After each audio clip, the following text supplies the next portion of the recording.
Hello and welcome to the first episode of the Fans Football Show with me, your host Neil Douglas, and our two panellists today, Alexander and Lewis. And today we're going to talk about the transfers because the window is literally just shut. And then let's get started. So first of all, obviously everyone would have heard the massive transfer that went through on transfer deadline day. The £87 million man Gareth Bale, which should have changed. There you go. There he is, monkey man himself. So guys, what do you think? What's your opinion on that? The money, especially the money, is the first thing I'd like to talk about. 85 million. I mean, I just sold my mum to Real Madrid for 85 million. I mean, it's a lot of money. But does that then mean he's the greatest player to have ever played the game? He's not the greatest player. No way. So is he better than Ronaldo then? No, he's a player that plays like Ronaldo. He's not a player as good as Ronaldo. Just because he plays like him doesn't mean he's as good as. He plays like Ronaldo did for Manchester United just a few years ago in the Premier League. So going to Madrid, Spain, just like Ronaldo, could make them the best team in Spain. But not Europe then? Nah, still better players in Europe. Maybe a wee bit of conflict as well. Bale's the exact same kind of player as Ronaldo. No, you can't pick and choose between the two of them. If you're going to have a choice between Bale I think and to Ronaldo, have them both on either wing especially. Obviously Ronaldo likes playing left, cut in on his right, and obviously Bale will do the opposite on the right, cut in on his left. If you're going to have two wingers that are the exact same, you've not an actual out and out winger who goes down to the byline and crosses the ball like Di Maria was, for example. So basically the man in the middle is never going to get the ball. So Benzema, who's playing up front, is never going to get the ball. Yeah.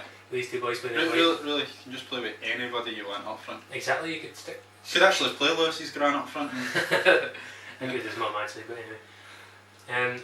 Also, I think for Tottenham as well as good business for money wise. Well, Tottenham were smart about it. They knew it was a done deal. They went out, they bought their players. Exactly.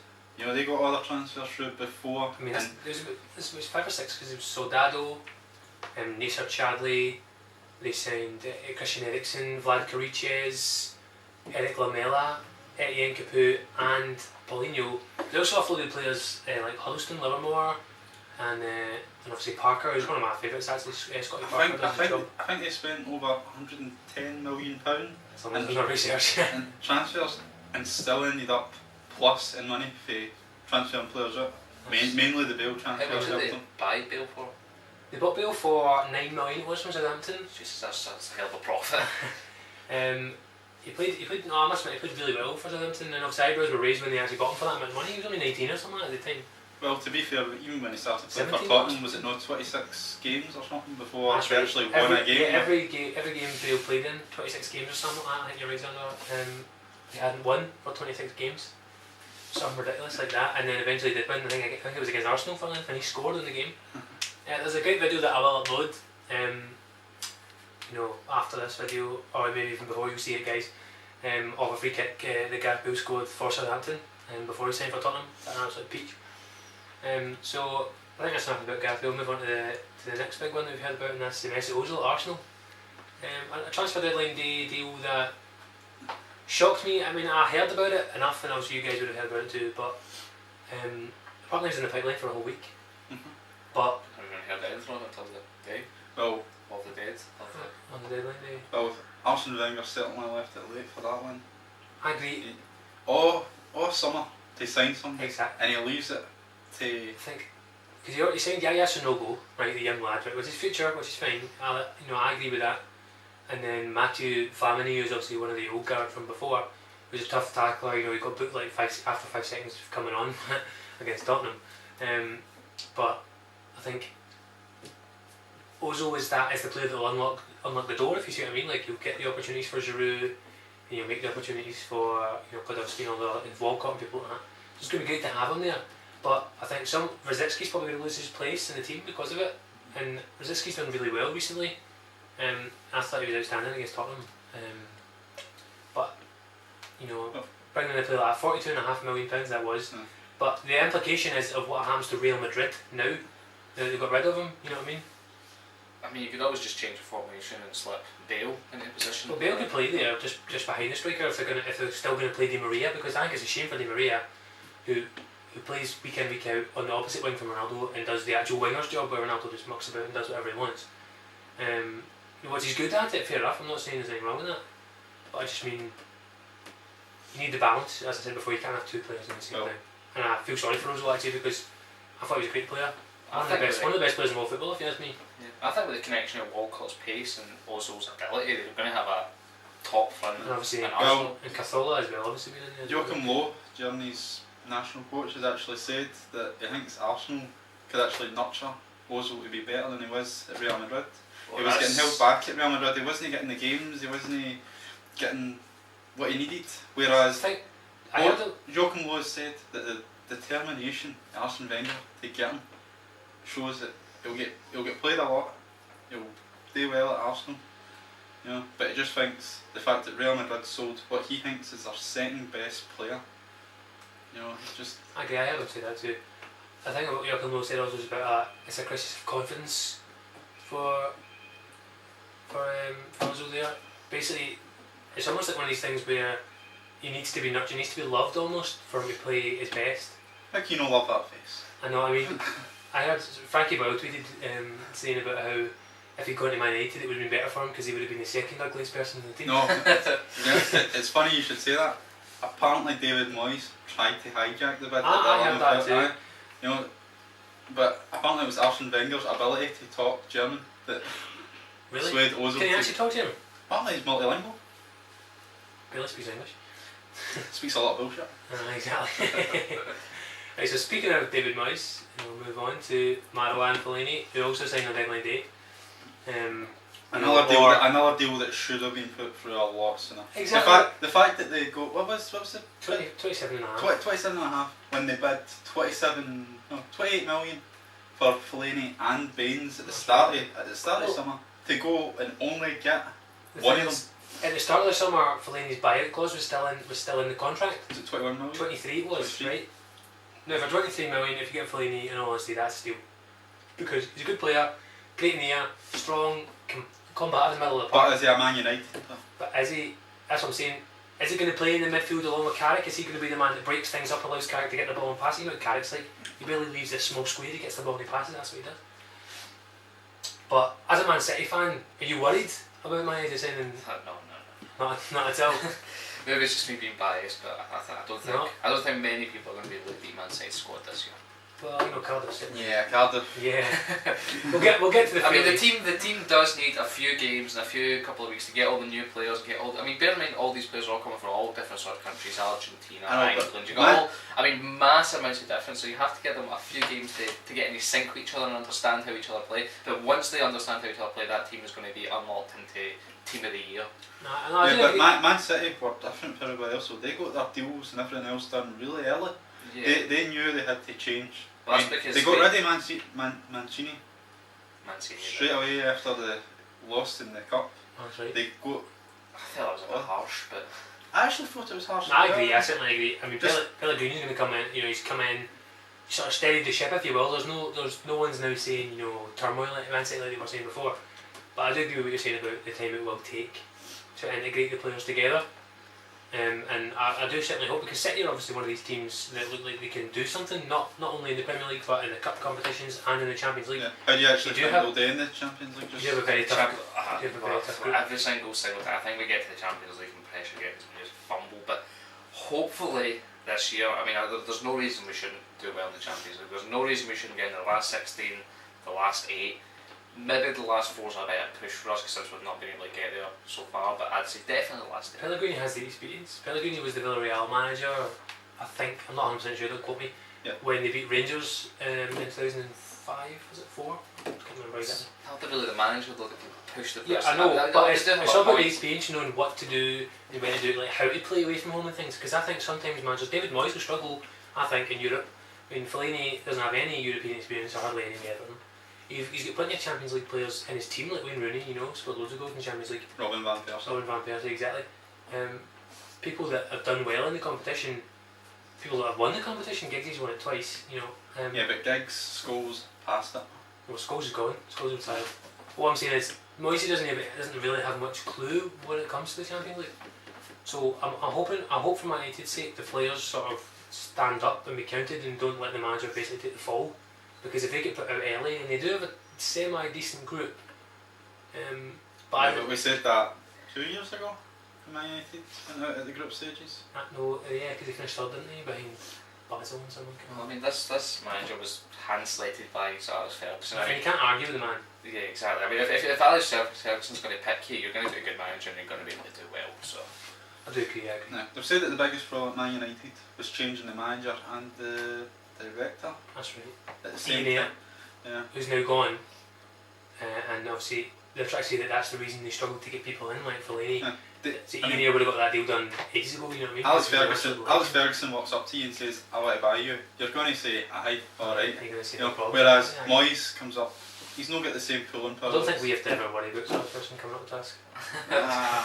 I might see us at fitter. So we'll move on then. We'll move on to Chelsea. I only selected these 4 guys. They seen a couple of other guys. You know, a couple of younger boys like Christian Atsu and Martin Van Ginkel and things like that.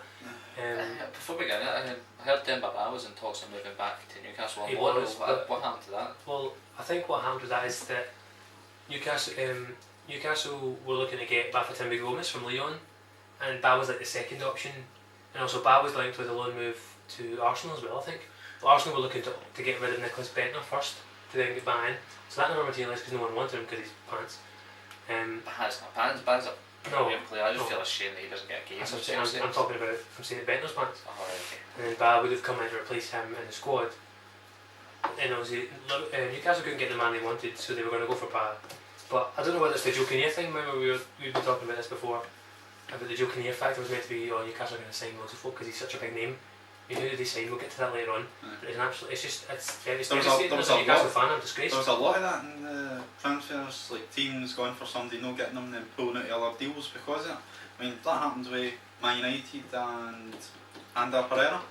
Well, the Ander Pereira thing was actually quite funny because 3 lawyers from Spain actually went to the La Liga and pretended to represent Man United, and they weren't actually representing Man United at all. It was quite funny. There's a whole deal about it. Ander Pereira's not really happy, but at the end of the day, Man United weren't actually really in for him at the time. They are interested. Maybe might resurrect it in January. For £30 million, it's a lot of money, and I don't see how he's worth half of that. To be honest. Well, it was actually on Sky Sports News. I can't even remember the guy's name. It was a Spanish guy, and he was actually talking. He said, "Ander Pereira is no worth it. It's not worth the buyout clause." Probably Guillaume Balaguer because he always does. That's exactly what it was. But he said 2 years time, it would definitely be worth it. So if they were to buy him, it would be a good investment. Well, it's all about the like, you know, it's like with players. Sometimes you buy them and then you have to keep the faith with them, and eventually they pay off. You know, like a couple of boys here. I think for business wise, I think Samuel Eto'o here on your bottom left is the best piece of business. He was totally free. I mean, Samuel Eto'o's won the Champions League with Barcelona and Milan. He's been playing with Angie in Russia, which is a different level of football, I'll admit. But just for his ability and just his presence, his classy, because he comes off very classy. I think he'll do really well for Chelsea. United with Mourinho. That's right. And Alexandre Charlotte from Bayer Leverkusen, just below 20 million, I think it was. Great ability. He's still only 21. He might have just turned 22. I'm not 100% sure. Again, great talented footballer, but he's another one of these players that plays. He can play anywhere of those 3 behind the main striker. Chelsea have got like 10 players that can play there. Willian as well is the exact same. It cost 30 million for Manji and Makachkola. Again, a Brazilian. He's got the talent. You've seen it before at Angie, and obviously at Shakhtar. He scored against Chelsea in the Champions League. And at the bottom there, Mark Schwarzer, who I think it was just under 5 million. Who's also going to be the backup goalkeeper to check. But capable hands. So we'll move on from Chelsea and we'll move on to Motherwell, which is Sanders' team. But what we're going to do is we're going to go through our teams individually. Our fourth member was meant to be here, Daniel. He has a family emergency and couldn't make it. So we'll still go through Rangers for his benefit. But obviously right now we're starting with Motherwell and Xander. So obviously St John Sutton, Gunnar Nielsen, Ian Vigurs, Steve McManus, sorry. Lionel Ainsworth there, Paul Lawson and Henry Anye. Anye's already scored 3 goals this season, and John Sutton 2. So how do you feel the boys are getting on? We sold a lot of players. You did indeed. Well, you did sell. Some of them were out of contract and nothing you could do. Look at, we had to buy in a lot. I mean, that's 7 boys. And it was a good season last season. Done really well. Really happy with second. we weren't that far off Celtic by the end of the... No, I think so, and you beat them as well. We finished, I think it was 9 or 6 points, can't mind now, ahead of third place, you know, so we secured second place quite easy enough. I'm hoping that we can do the same again this year. We lost a lot of our best players last year, but straight away, this is looking like a top signing for Stuart McCall. It looks as if Well, he's you're only on loan at the moment. Aye, but from Viking Stavanger in Norway. Aye, that's the problem though. We never seem to be able to buy players and hold on to them. It's either we need to sell them to a bigger team. That's right. We've been quite bad for having to sell to Rangers, Celtic. I would call it more like a feeder club. You know what I mean? You get these players and they turn them into, well, not I would say superstars, but they turn them into big players. I know Lewis, you're not really a fan of the SPL. Yeah, I mean, even with Motherwell always seems kind of team that's always just slightly behind in the limelight. Motherwell are classed as a bottom six team that always manage to finish well in the top 6. I'd say that they're just behind the side. Maybe now the Rangers is gone, they're going to get up there. They're going to maybe get a wee bit more, I don't know, European action. Maybe get a wee bit more money, and then they will be able to sign players instead of just on loan, and they have the potential there to become. Do you know how much the total amount of money they spent on those guys? I have no idea. Nothing. Is it all the boys they brought in on contracts are actually all free. So that's McManus, Nielsen, Sutton, Vigors and Lawson, and the other 2 boys are on loan. Those 5 boys were all free agents and they got them for nothing. But considering the only player they actually sold was actually Oyama, and that was only about 500,000 or something like that, and the rest of the boys left because they're out of contract. So I think Ainsworth is pretty much similar to Humphrey, you know, very, very quick. But you know, as far as that's concerned, I think that's perfect replacement. That's exactly what you need. Yeah. You still got Faddy, of course, and you're going to do well as long as he's in the team. Yeah, well, he's a good player. It's good that he's came home. Exactly. Yeah, I saw him last season. He had some silky moves. He was doing well. I saw him in the friendly Motherwell against Newcastle. That's when he scored the penalty, his little dink one down the middle. I thought that was cheeky, but it was excellent. And so we'll move on because we're running out of time. To Man City. These are the 5 summer signings from Man City. And we have Alvaro Negredo, Stevan Jovetic, Jesus or Jesus Navas, whatever, Bernardinho and Martin Demichelis, who must have sneaked in just under the radar on transfer deadline day. It's always fun. And I never even knew about it, if I'm being honest, until I researched it just to make sure. So Lewis, what's your first? I mean, all these players are absolutely brilliant players. My top 2 would be Fernandinho and Jesus. They're just the 2 players that I wanted to see fit into the team so well. I mean, you've got Fernandinho just perfectly. The way I play football, even just in FIFA and things like that, they just fit into the formation really nicely. I'd actually like to go down to Manchester City, just try my formation in real life, just to see if it would actually work. Which is 5-2-2-1. Come on, let's try this out. 5-2-2-1, because you have 5 brilliant defenders, then you have Nasri, Toure, then you have... With Demichelis, you'd probably take Toure out and put Fernandinho in. Well, with Demichelis coming in, that gives an extra centre half, because obviously company with injury problems, Lescott, inconsistent. You got the young lad from the Serbian boy. He is quite inconsistent because of his age. He's only 19. You know what I mean? It must be quite hard for him. And obviously you've got Adil Razak, stuff like that, but I think they're all out on loan, those boys. So again, I wouldn't trust any of those boys. But Fernandinho, for me, as you said, I can't really see there being any problem with Fernandinho. He's perfect. He slots into that midfield berth with Yaya Toure, as you said, that holding role excellently. I agree, full of energy. Jesus Navas, as you said, on the right hand side, plenty of pace to burn, just like Xander here. Stevan Jovetic, who we're yet to see, he's still only 22, 21. Excellent footballer, get a future ahead of him. And Alvaro Negredo is the proven finisher.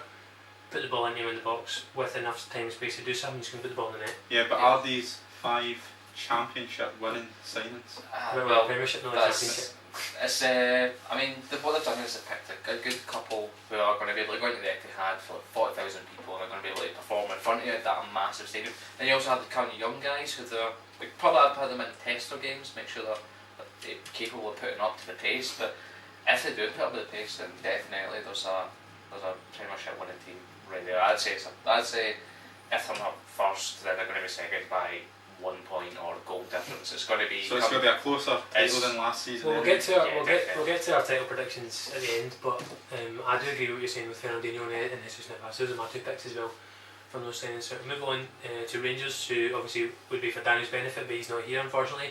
I'll just quickly run through who they are. It's Bilal Mosney on the top left there, Arnold Peralta, Ricky Foster, John Daly, Nicky Law, Nicky Clark and Stephen Smith. All signed on freeze, obviously, because Rangers couldn't sign anyone because of their transfer embargo. The deals only just went through after the deadline closed on 11 because they were free agents, of course. Basically, Danny's not here to give us any rundown of how things are going to go. So me as a casual observer, I'm going to go through them just one by one. I don't think Smith is going to do anything because Lee Wallace is at left back. He's probably the best Scottish left back there is. Nicky Law's been excellent in the games I've seen him in. Nicky Clark's proven finisher. John Daly's the big man up top. I wouldn't have signed him personally. Arnold Peralta, I actually had I read online that Nicky Law actually was quoted as saying that Arnold Peralta is even more aggressive than Rino Gattuso. I don't even know how that's possible.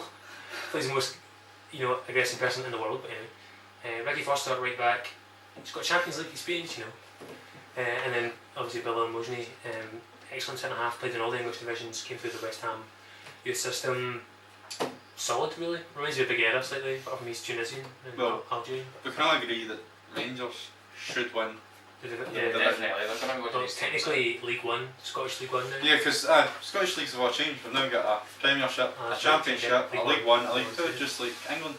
Right. So I think the team, they've got the support there to just work their way back up to get back into the top SPL table and once they're back in there, that's when they're going to start to pay attention to the team and see what they're actually doing. Right now, it's just a tiding over sort of team. Yeah, I agree. As a Motherwell fan, my team finishing second is good, but for the league, we need Rangers back up there. Financially as well, the amount of money that the away fans generate. I mean, some of the clubs that we've played must have got some amount of money from the away receipts. I think Rangers being gone is going to give Motherwell a little bit of a boost, but then the second Rangers come back, there's going to be that kind of competition between Rangers and Motherwell to both be behind Celtic, and that's going to be a good. I want to see that competition. That'll be a good fight. Because more of a fight for second place than a fight for first place. Yeah.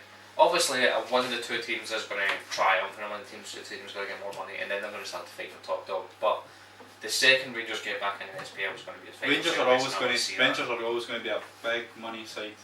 Yeah. So if Motherwell can consistently finish above them when they get back to SPL, they're just going to make more money out of that. So Motherwell can solidify their place, top 3 team in the SPL. I agree. So last but not least is my team, the mighty Newcastle United. And look at the wealth of signings we have here, guys. Yeah, Joe Kinnear factor really coming in. Yeah, I mean, look at Loic Remy here doing his best Jesus impersonation there. And this boy here is Olivier Kemen, 16-year-old boy signed from FC Metz for under £500,000. Basically, he's meant 16. to be. Yeah, he's meant to be the next Alexander Song. Now, I do that because people always dub people these, there was a young lad that Liverpool signed a couple of years ago. I say a couple, it's probably like 10 now. Benoit Cheyrou, he was the next Zinedine Zidane. That didn't turn out either, he ended up going back to France. But basically, my thing is, this whole Joe Kinnear thing, it was like, we're going to get players. Yeah. Whereas he still signed a Frenchman on loan from QPR, right? Which, no offence to him, he's probably going to do a decent job when he comes into the team. And this lad is obviously for the future. Well, but I'm totally taken aback by it. It's just a total lack of. I mean, if you think about it, Newcastle scraped by last year, surviving. 5 points. So 5 points. So how is this team with him going to do any different from the other teams around him that have strengthened? Your Norwiches, your Sunderlands, who have bought good players. Ricky Van Gary Hooper.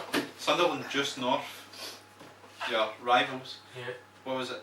I might get this the wrong way around, but I think it's 11 players in, 13 players out. We did sign a lot of players. They've had a massive reshuffle. Well, Paulo Di Canio probably wasn't standing for it, He was just saying you can get to France, Danny Graham got him out to Hull.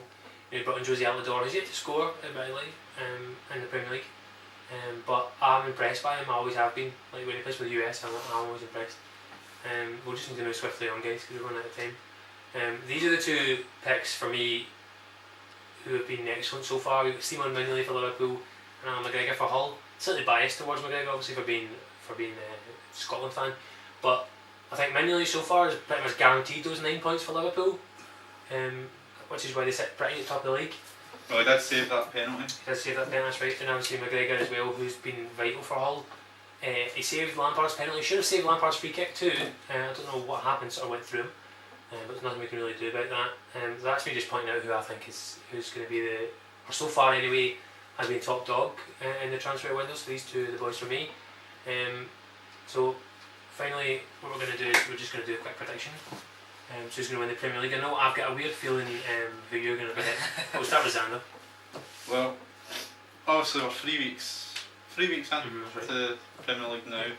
Back when it started, I did think Manchester United could nip it. I'm thinking, you know, they should be alright. After seeing them at the weekend against Liverpool and seeing the Liverpool side at the weekend, I'm actually tempted to say Liverpool. I think dark horses. I certainly agree with that. I don't think they'll be my pick. I don't think the Manchester clubs have started as well as they should have. I can see it being either Liverpool or Chelsea. I agree. I don't think Liverpool are going to keep that up. I mean, there's no doubt they're a good team, but I don't think they're going to be able to keep up the top spot. Maybe the top 4, maybe. But I think it's going to be a fight between Manchester City and Chelsea. I just like the way Chelsea played. Bad luck against Bayern Munich there. Super Cup, yeah. Yeah, but I mean, other than that, the way they were playing in the Super Cup, it was phenomenal. They just were so unlucky. To lose in a last-minute goal. Exactly. Really and truly, they should have won it with seconds to go, and they were a man down. I really think I don't even think they should have been as close as a 2-1. I think they should have been up there with 4-1 sort of idea. They're a top side, and if anyone I'm going to lose to, well, I'm not going to lose, but if anyone Manchester are going to lose to, I'd say it's going to be Chelsea. Man United. What about Cardiff home and away? I don't think Man United are quite up to. They're kind of, I don't know, strengthen their team to the point where they're going to be able to compete in all tournaments, but they're not going to exceed in any tournament. They're just going to be a jack of all suits, but king of fuck all. I do agree with that. My prediction goes along the lines, the same sort of lines as Xander's, but I'm thinking Liverpool's start of the season's been great. When Suarez comes back into the team, it's going to be excellent. We've got Moses come in, Mohamed Sakho as well in there. Obviously, we've already highlighted manually about how well he's been doing. I think it's all about defensively, because Sturridge and then Suarez, when he comes into the team, are always going to score goals. Just with Gerrard in the midfield and Coutinho there as well, they're always going to create chances. They're always going to play that silky one-touch football that they do. You know, you've seen Coutinho; he's very good. But same way Lewis was saying about, I'm worried about them not being able to keep it up. I'd love to say that Newcastle will be challenging for the title, but we all know I'd be smoking something if I was saying that. You can always win the championship next year. That's right, maybe next year. But my prediction is actually going to be Chelsea to finish first, and the top 4 to be Chelsea, Liverpool, Man United and Man City. Not in that order, I just mean I think Chelsea are going to sneak it because the strength and depth, you know you've seen about strength and depth from Man City, I still think Chelsea's strength and depth is great. I mean, you know, Ba, Torres, Eto'o, then you've got a wealth of talent play behind them, Oscar, Hazard, Mata, Willian, Schürrle, De Bruyne. Right, they sent Lukaku out on loan and you know how good he is. I mean, he missed that penalty unfortunately, which is a bit of a blow for him, but he's going to Everton now, so it's not too bad. And another team I want to highlight, just I didn't highlight them there, but it was Tottenham, who we were talking about the transfers. And I think they've done good transfers, but I think that Arsenal and Tottenham are both going to miss out on the top 4 because the other 4 teams look far too good. I think Tottenham definitely won't get top 4. The other 5 definitely. You know, Manchester United, Manchester City, Arsenal, Chelsea, Liverpool. They're all. It's so big, the group that we can call championship contender. That's right. This makes it the best league in the world. I mean, you look at the Scottish League. You've got Celtic. And Celtic should win it. I was going to say about the SPFL who we thought were going to win, but it's a bit of a silly conclusion. And then, I mean, you look at Spanish League, it's either Real or Barca, you know. And you've got the German League, it's either Bayern or Dortmund. Atletico Madrid have been really strong as well. I mean, we'll probably do a European show at some point. To have a league where a quarter of the teams in it can possibly win it. Yeah, definitely. You're in it, don't you? I mean, you have like AC and almost every league has 2 people challenging for it. Well, the thing is, we've seen AC is Inter have fallen away. I know, I was about to say Inter have kind of stepped Napoli. back. Napoli, Juventus and AC Milan are really the teams, and Lazio are pretty strong. I mean, strength and depth is becoming very popular nowadays. It's like we don't buy a great starting 11 and some decent subs. You basically buy 24 players who could all play in the team and all be a championship winning team. That's what you need. That's what Man City are doing, that's what Chelsea are doing. I just feel sorry for them because Inter has a good team and they have the potential to get. They've just lost their swing and this. goes into it.